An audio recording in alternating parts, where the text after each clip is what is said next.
Hello everybody, good morning and welcome to the United Stands. I'm Mark Goldbridge and this is your latest Manchester United news as we approach decision time for INEOS and also ask why it makes no sense to wait on Dan Ashworth, but most people expect us to do that and not have him in place for the summer transfer window. Also, Marcus Rashford wants to stay and he's excited about another new project at Manchester United. But are we at the point now at this football club where we don't actually listen to players and what they're excited about and actually start growing a pair like Sir Alex did and get rid of players who seem to have too much power at the club? I'm not specifically talking about Marcus Rashford. I'm talking about any player that thinks they want to switch it on for another new project when they've switched it off numerous times for this football club.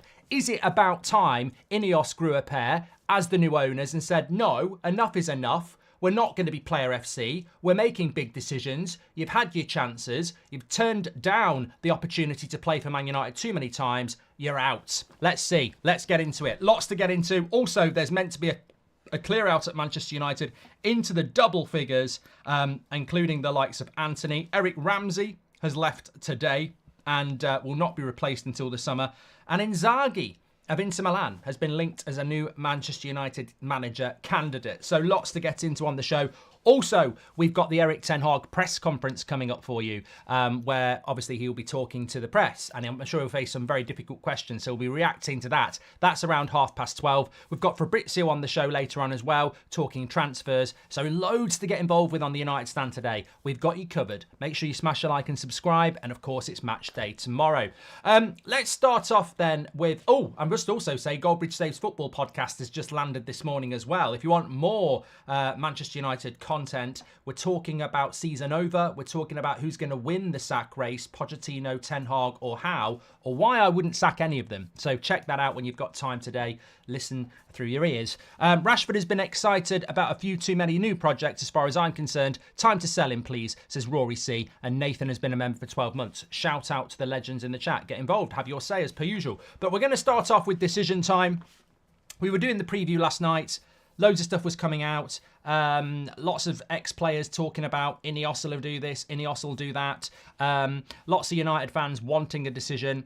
I'm certainly one of those as well. But look, in the cold light of day, with a sleep in my lungs, if that is even if it is a saying, I think we still need to go back to what I said on Thursday. The emotion wasn't running as high last Thursday as it is over the weekend and now. And I think, you know, it's probably the first time I've said it for a few days, and it's probably the first time we've all thought about this for a few days. Remember, we dream the same dream, we want the same thing. We will fall out, we will disagree, we will have different opinions, but ultimately, surely, unless you're one of these modern new fans that are a fan of your own opinions or a fan of a player, being a football fan of Manchester United means you want the best for Manchester United. We might have different ways of doing that, but we all have the same ideal that we want United to be successful. We just take different pathways. And I think that the reason I say that is because I absolutely agree with most of you who want a decision. I agree with the Ten Hag out brigade who want a decision now. They want him sacked.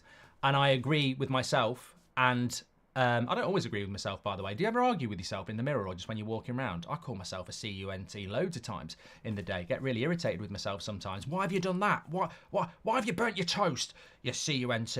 But the reality is, I do agree with myself. I would like Ten Hag to be handed a contract. I would like INEOS to come out and back him and say he'll be the manager next year. But I also agree with people out there who say, why are we keeping him until the summer if they don't want to keep him? And you look at what people like Gary Neville said, and you look at some, you know, what people are saying and saying INEOS will have made their decision already. And if they have, then I completely agree that, you know, it's better for everybody. Ten Hag, me, you, everybody, if they part ways now, because you're just wasting time on a project that's not the project that you want to run. So I do agree with that. And what I suspect will happen, because I remember it happened, Alex says you stick or twist now, and I agree. Thanks for being a member, Alex King. I agree with that. But also what I would say is that I remember this with Louis van Gaal. And what happened with Louis van Gaal is that I wanted, and many people wanted Van Gaal to go before he did go. And the season just sort of ran down, he won an FA Cup. He very nearly got top four, but there was this feeling that, Mourinho desperately wanted the job. There was a better option there, that long term it was never going to work with Van Gaal. Although we won an FA Cup, the season did drift. It was a weird season, but we had to wait until the summer. So that could be a reason that INEOS stick with Ten Hag, because they're waiting for whatever they want to do in the summer. And you have to take that on board. But secondly as well, and Beth was interviewing Ben Jacobs yesterday, and this is what he said. He said, INEOS want to be quick when it comes to appointing executives, but they don't want to be rash when it comes to the future of the manager. The plan is to take time and not fall into previous traps of getting rid of a manager when things go wrong. Now, I'm not saying that Ben Jacobs is right there. I think he probably is. I think he does have good sources around, the senior structure of Manchester United, from what I've experienced over the last 12 months. But there are other people who are saying Man United will change the manager in the summer. So who's right? Who's just, projecting an opinion?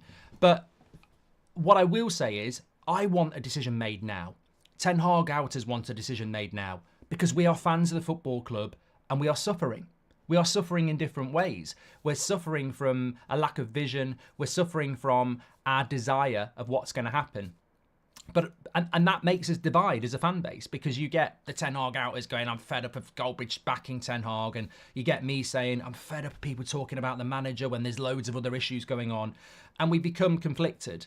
And the best way to solve that is if Ten Hag gets a new contract and the Ten Hag outers just have to get on with it, or if they sack Ten Hag and I have to just get on with it. And you know what? We all just want to get on with it.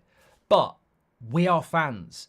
INEOS are not fans. They are business people who own the football club. As I said last night, if Sir Jim Ratcliffe is a fan of Manchester United like he says he is, then really he should just be backing Ten Hag, because that's what the majority want to do. But he hasn't appointed Barada and Sir David Brailsford and all these other people to just run the club like a fan. He hasn't. When I think about it, he hasn't. Sir Jim Ratcliffe is not going to say, sorry, Sir David, sorry, Barada, I'm a fan, we're keeping Rashford and we're keeping Ten Hag. That's not how you run a football club as a fan. You've got to run it as a business. And if Ben Jacobs is right, that, they actually are going to wait until the end of the season and see what happens, and they don't want to make rash decisions like the Glazers did, then as much as we're going to suffer over the next few months because we're going to be conflicted, I sort of agree with it, because it always jumps to my mind about Ed Woodward. When we sacked Mourinho and he got Ollie in as an interim and he said, we're going to take our time, we're not going to make any rash decisions, and in the summer we're going to appoint a top-level manager. And in the March, he may as well have ran out of Old Trafford and started dancing with us all, going Ollie at the wheel, because he gave him a contract.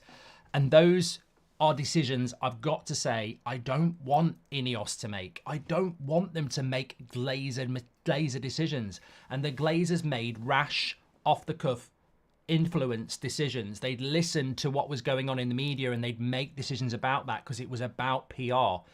I think INEOS are about PR in relation to conveying positive movement around the CEO and the director of football, but around the manager, I think they know it's a very, very, very toxic situation, and making the wrong decision at this point could make them look really stupid later on. And also, another great point, if you listen to the podcast, Will, who's not a Man United fan, he said that with regards to the manager at Manchester United, as a non-Manchester United fan, if Ancelotti's available, it's a very different story. If Ancelotti's available, or Klopp's available, or Mourinho, Prime Mourinho's available, it's a very different story. But he said, as an outsider, I can see why people are putting Ten Hag under pressure. It's not good enough.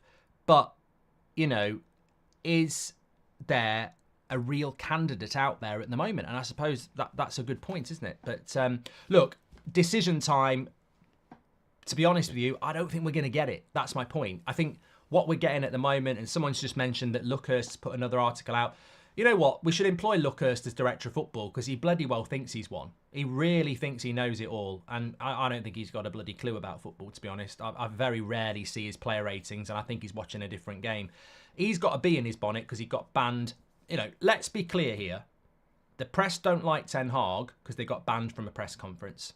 And most journalists are very petty and very egotistical.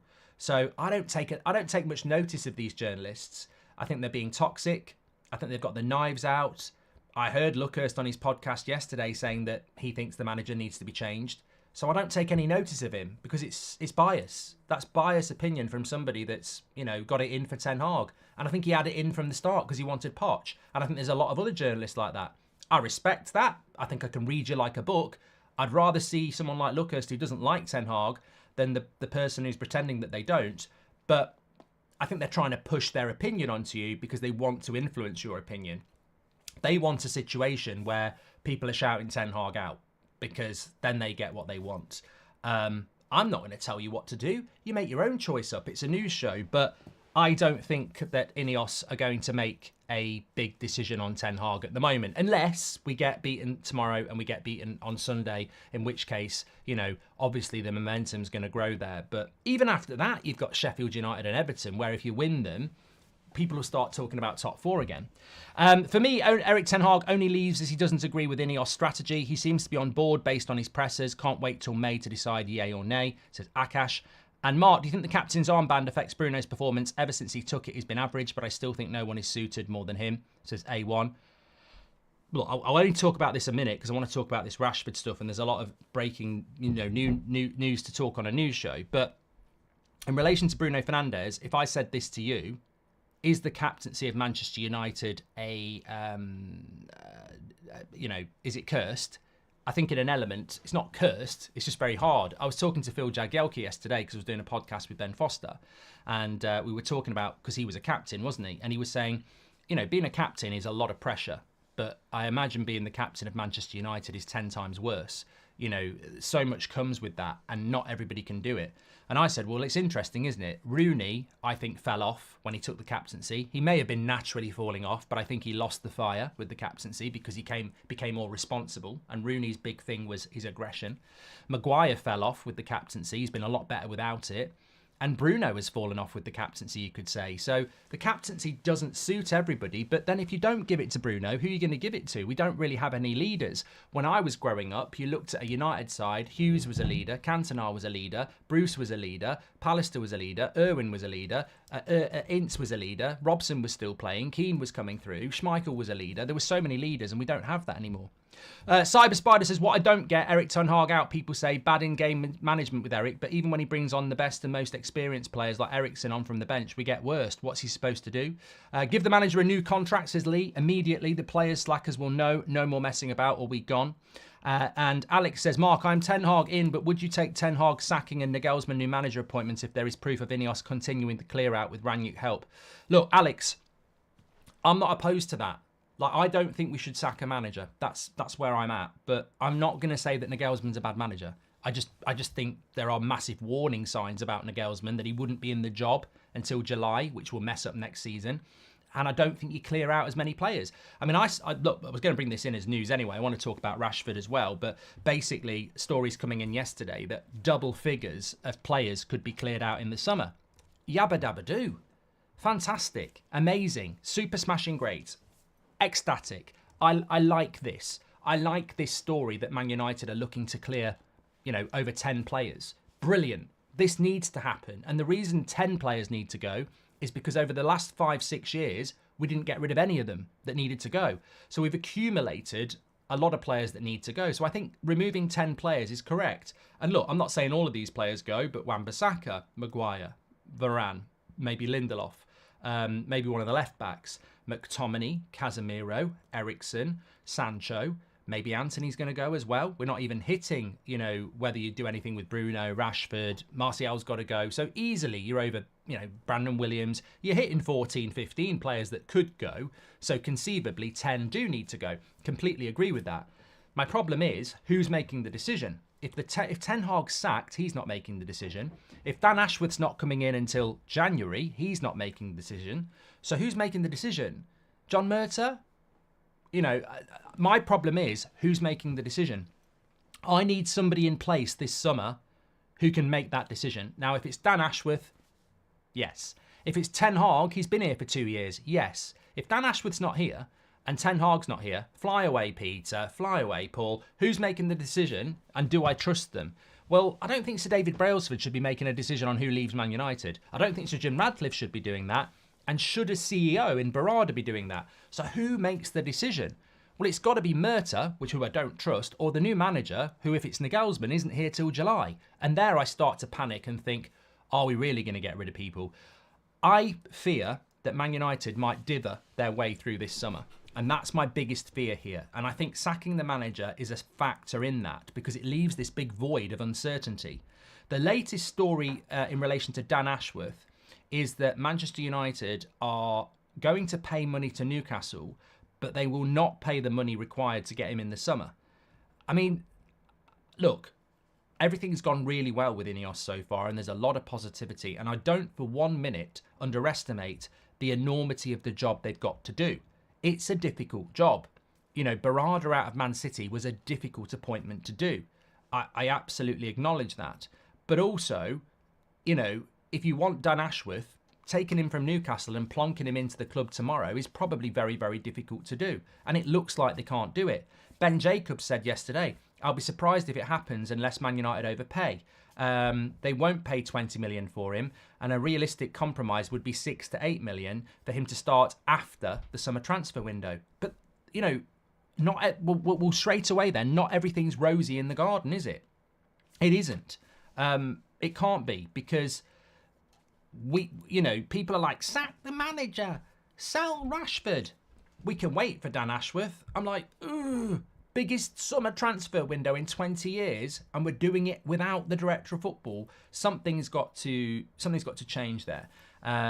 So look, I do worry about this vacuum in the summer of everybody agrees on this. Doesn't matter whether you want a new manager, doesn't matter whether you want to sell certain players. I've not spoken to anybody. We're all, we're dreaming the same dream. We want the same thing here. Everybody wants the same thing. We are in a situation where we all want to clear out in the summer. But on the other hand, who's running that clear out? And that's the thing for me. Who's going to run that clear out? I think Dan Ashworth not being there puts it on Murta and a new manager. Oh my God, it's a recipe for disaster. Yeah, so I think that's really, really important. And also, my second fear is, in relation to the removal of players, will we remove the right player? And what I mean by that is, I keep hearing about Varane and Casemiro. Well, Varane and Casemiro are big earners. We can't just get rid of people because they're big earners. We can't. Like, there are, you look at Eriksen at the weekend, he's got to go. Ever since that injury, he's not been the same. That Andy Carroll tackle, he's not been the same. Eriksen, before that tackle, was a really good signing. I've not heard anybody say this. Eriksen was brilliant for that first 6 months. And then that tackle from Andy Carroll, he's never been the same. No, I've not heard anybody correlate that. He's not been the same player since that injury. He came back at the end of the season and we sort of went, he's probably not fully fit. He'll be better next season. And then this season, he's not been the same. So, Eriksen's got to go. Maguire's got to go because of the way we play. He doesn't suit the way we want to play. We can see that gap between the defence and the attack is because of slower centre-backs and people like Lindelof and Maguire. What is the point in keeping Maguire and Lindelof when you put them in the team? You have to play a deep line, which we don't want to do. It doesn't suit the way we play. So they've got to go. You've got to make a decision on Scott McTominay. Do you keep him around because he might come on and score a goal, or do you actually accept that apart from goals, he doesn't do anything and doesn't suit the way we want to play? There's big decisions on players that don't suit the way we want to play. Varane and Casemiro do suit the way we want to play. They're two of the better players we've got, but they're massively expensive. You can't get rid of Varane and Casemiro and keep Eriksen, McTominay, Lindelof. That's ridiculous because you're just doing it on wage. And if you're going to do it on wage, then why are you not going to do it for someone like Bruno Fernandes or Marcus Rashford? And it's interesting, actually, because, again, in the Ben Jacobs interview, PSG felt they were being used as a means for Rashford to secure the best possible deal quickly. While they still have him on their list, they're irked by this and will only take their interest further if Rashford wants to leave. But according to Ben Jacobs, Rashford is committed to Manchester United. He wants to stay and is excited by the INEOS project. Well, I think that in itself is quite an interesting statement because, look, let's say Rashford is Bruno. Let's say Bruno is Sancho. You know, 3 different players, 3 different circumstances. Rashford, Bruno, Sancho. I want to stay at Manchester United. I'm excited by the INEOS project. I've spoken to Sir Jim and I'm all in to recapture my form and make Man United great again. I don't care. And the reason I've used 3 players is because we're not victimising anybody there. I don't care. I don't care whether you want to recapture your form and are excited by a new project. You're on hundreds of thousands of pounds a week. I think you're excited about earning hundreds of thousands of pounds a week in a comfortable position. You've had your chances, and you know, in the case of some of these players, you switched it off for Ollie, you switched it off for Rangnick, and you've switched it off for Ten Hag. Why am I going to give you a new manager to switch it on for and then switch it off again? Player FC is over. I'm not interested in what you think. I've got a very, very rich CV of you turning it on and off and on and off. Light switch footballers. I don't want light switch footballers. I don't want solar powered footballers. I want consistency. You know, I want Duracell players. I want players that don't switch off. I want you to be on all the time. At the weekend, you switched it off, and now I'm meant to go, but you're excited to switch it on for a new manager. This ain't the X Factor. This is Family Fortunes, and you've gone with the wrong answer. This needs to stop. INEOS can make this change very, very quickly. How many more players are we going to keep at this club year after year after year because they pledge their allegiance to a new manager? I'm not playing well because of the manager. That's why I can't play well. But if you get a new manager in, you'll see a change. And we will. We will see a change until that new manager falls out with them or drops them. And then it will be, I'm not happy with this new manager. I've lost my form. Sir Alex Ferguson got rid of Beckham because he didn't like what he was doing off the pitch. He got rid of Keane because he did an MUTV interview slagging off some players. He got rid of Yapstam because he fell out with a couple of players. He got rid of Van Nistelrooy because he fell out with Ronaldo. Stam, Van Nistelrooy, Keane, Beckham. There's a few legends there got rid of by a manager. Nobody batted an eyelid. It was a bit of a shock, but it was like, trust the manager. We got rid of absolute legends of the football club who were still playing well. And we're conflicted about getting rid of mediocre players who've never really delivered as anything legendary. This is the INEOS thing that needs to happen. I don't want to hear about current players who are excited about recapturing their form under INEOS. I want to see INEOS go, couldn't give a shit. I've got your CV. I've seen what you've done. If I wanted a roller coaster, I'd go to Alton Towers. Your Man United career is a fucking roller coaster.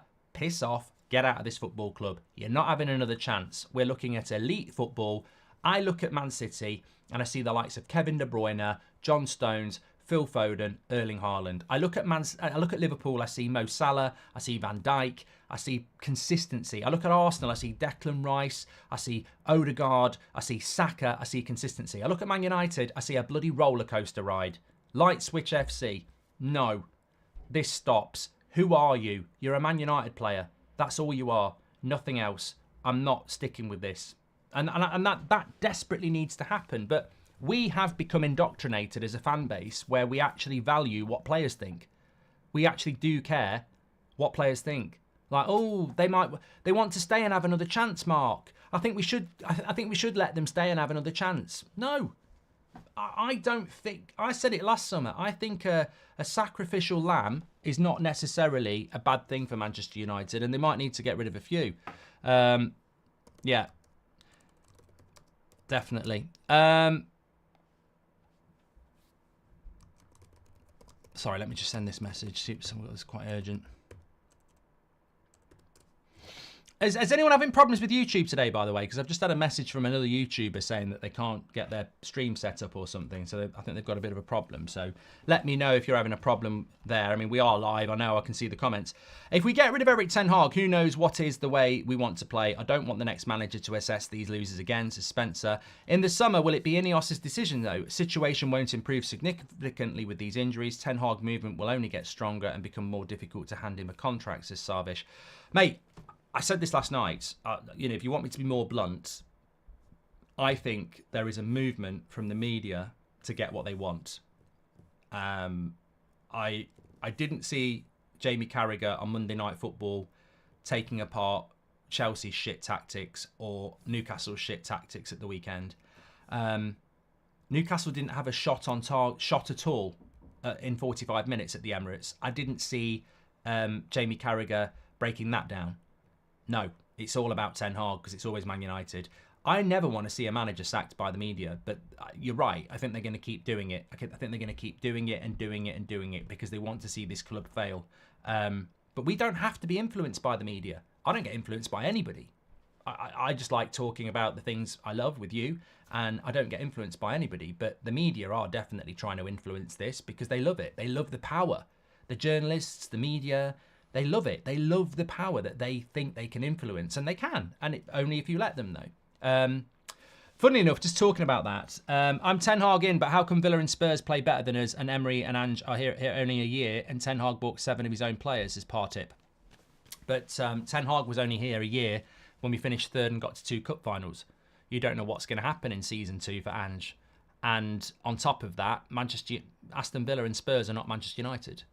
I just mentioned it to you there. Being a captain for Aston Villa and Spurs is not the same as being a captain for Manchester United. Managing Manchester United is not the same as managing Spurs and Aston Villa. I would rather focus on the fact that Liverpool was shit last year. Did they sack Klopp? Arsenal finished 8th twice. Did they sack Arteta? I really do think that next season, if we get rid of a few players, get our injured players back, add 2 or 3 players to it, United will be a different team. Because we've already seen it against Wolves. When we've got the right team out, we're a good team. But the squad depth is terrible. I mean, sending Ten Hag into a new season with 1 striker who's 20 years of age and Antony Martial was a recipe for disaster. And that's got to be on the club, of course it is. Players showing their true colours as they've gone above managers' heads for long enough and obviously intend to do it again by cozying up to INEOS, says Glennie. Well, more fool INEOS if they let it happen. And also, just want to talk to you about Antony. Lots and lots and lots of people, lots and lots of journalists, lots and lots of outlets talking about the Antony story from yesterday that Man United will listen to offers from Antony. The contradiction of this is incredible, and it works really well on a news show. So Manchester United are open to offers for Antony in the summer. Okay. How does this even work? And this is where you've got to be very careful about the media. I've worked in the media. I've been around the media. And you wouldn't believe how every single day they've got to churn out articles. They've got to make stories. And I've worked closely with a couple of clubs, and they don't ring up and put a story out about Antony. You ring the club up and you say, is Antony for sale in the summer? And you'll get something back like, at the moment, Antony's an important part player in Manchester United. We can't comment on about what's going to go on in the summer. That's as good as you'll get. So how does that go to Man United are ready to listen to offers for Antony? Because it's bollocks, basically. It's just some rumour from an agent or a player or something like that. It'll just be some rumour. It doesn't mean Antony's not going to go in the summer, but what I really find incredible about it and completely contradictory is, yesterday, you get a load of people talking about how Manchester United are going to sell Antony in the summer. And yet, we all know together that we haven't got a director of football and we don't know who the manager is.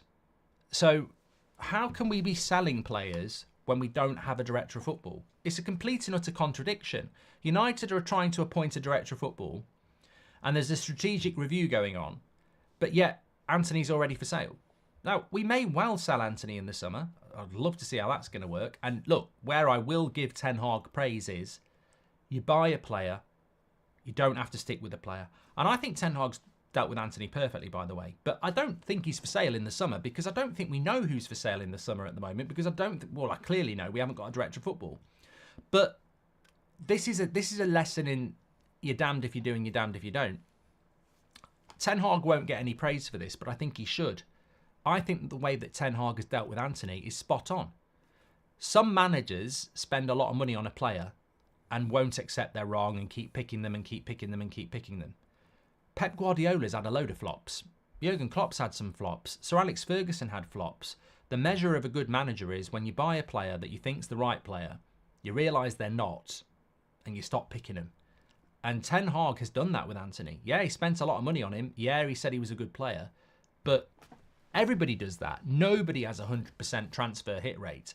But at least he's took him out of the team. And I think that's a positive. And, you know, obviously some people won't talk about it being a positive, but I do. Steph says you don't need a director of football to know Antony needs to be sold. Well, but yeah, I mean, I think that's a joke because obviously you're exposing yourself as not having a clue how football works. And obviously I do. And obviously most people do.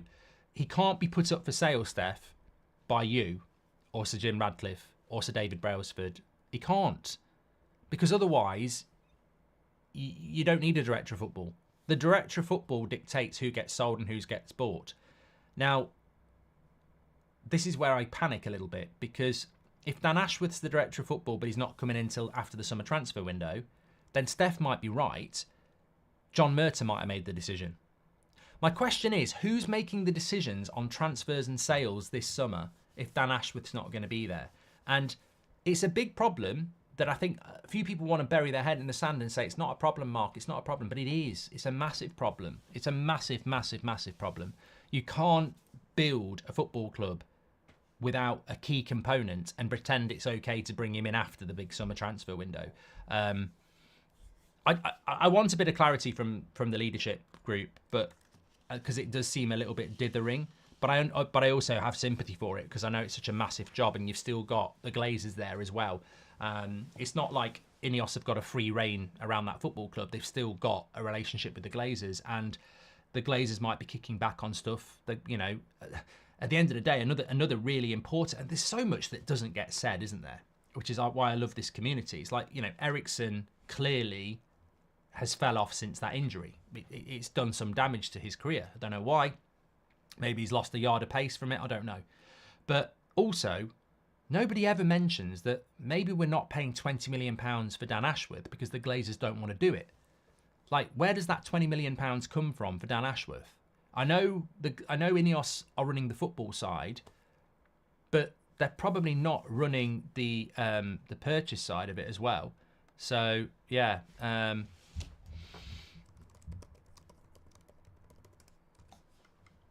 Ashworth ain't coming until after the summer. Accept it and move on. He can still help, but not officially. No, he can't. Look, I'm all for open conversation, but can we have some intelligent conversation as well? You're dealing with the richest football club in the world, which is Newcastle. One email, one WhatsApp gets intercepted between Dan Ashworth and Man United, and they're paying more than 20 million quid. This ain't you and your mate, you know, WhatsApping out of school about, you know, your other mate, slagging him off. You can't do that. You can't do that. If he's not starting till after the summer transfer window, he's not starting till after the summer transfer window. I mean, I think some people think, oh, it's fine. It's only an official document. We can all do it behind closed doors. You can't, especially, you know, the way that the media works. They'd find out. Minnie says Rashford and Sancho need to go ASAP. You know where I'm coming from, says Minnie. I don't know where you're coming from. Antony was with him at Ajax. He knew his level. Says Tidy. Yeah, because that's exactly how it works in football, isn't it? You manage a player in the Netherlands, you go to the Premier League, you think they're going to work in the Premier League and they don't, and therefore you need to get sacked.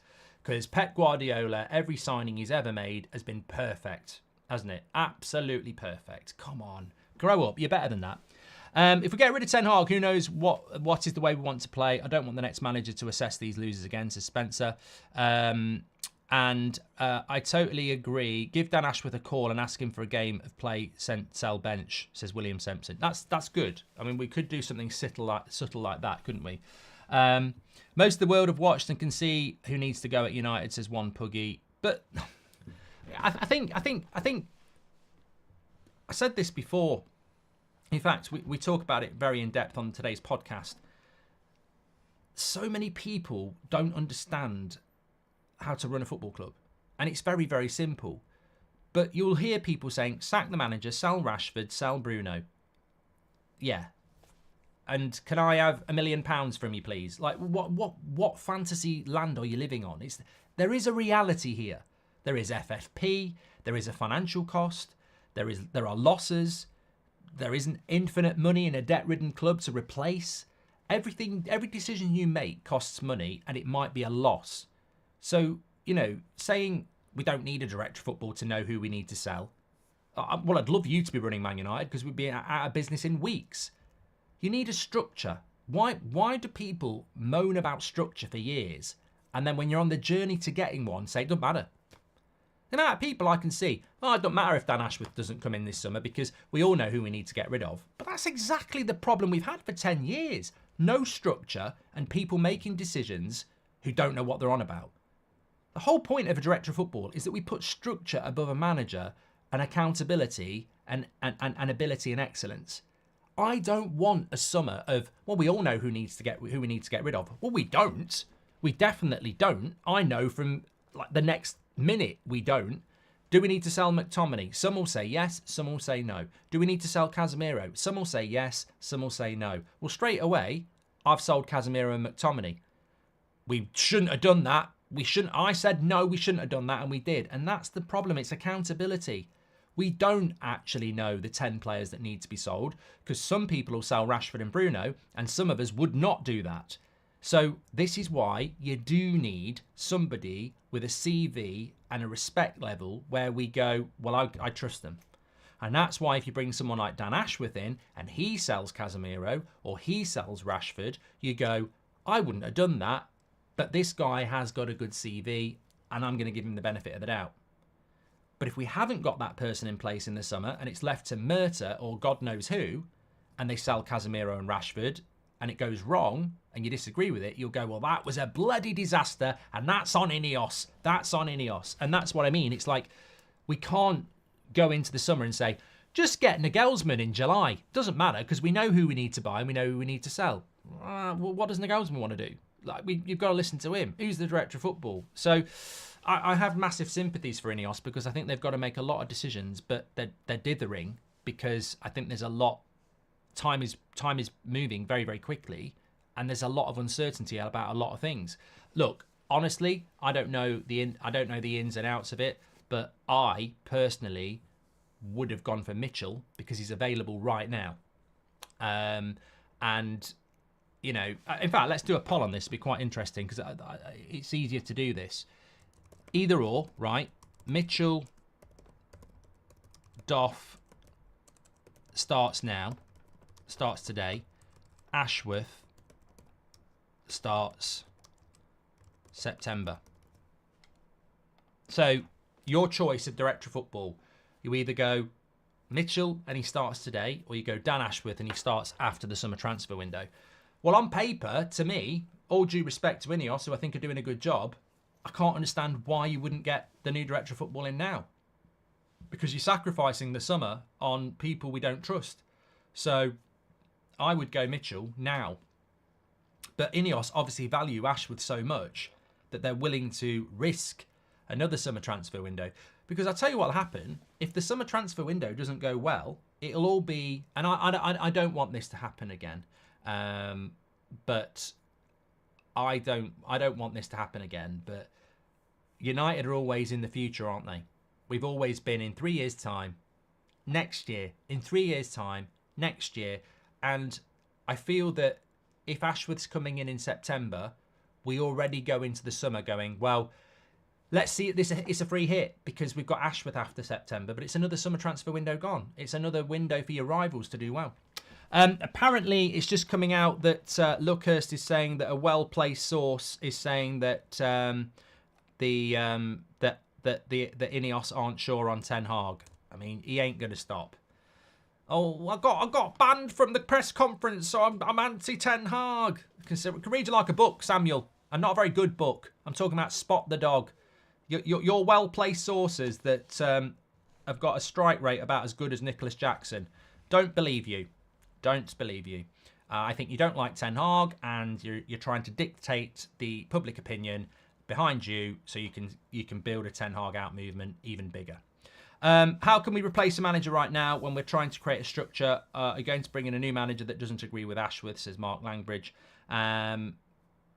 Yeah, well, look, I think I think there's look, there's a press conference with Ten Hag coming up at 12 o'clock. We'll react to that.